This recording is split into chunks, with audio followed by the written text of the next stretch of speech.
Michel Barnier has issued a stunning demand to negotiate fishing quotas every 10 years, meaning the UK would remain shackled to the EU despite voting to leave the bloc. The EU has now demanded fishing quotas be reviewed after 10 years, which will be tied to the overall agreement.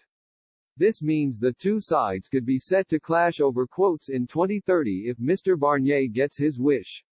The UK had pushed for annual negotiations on fishing quotas like it has in place with Norway. Now Britain is an independent coastal nation.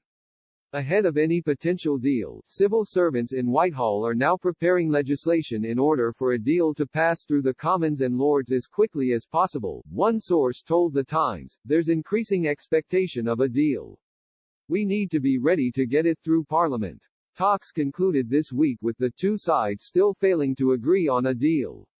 EU officials did admit some slight progress had been made during the week's discussion, with the majority of the key issues having accompanying legal texts.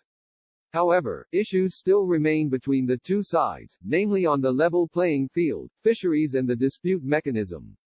EU Commission President, Ursula von der Leyen, said, "After difficult weeks with very slow progress, now we have seen in the last days better progress, more movement on important files.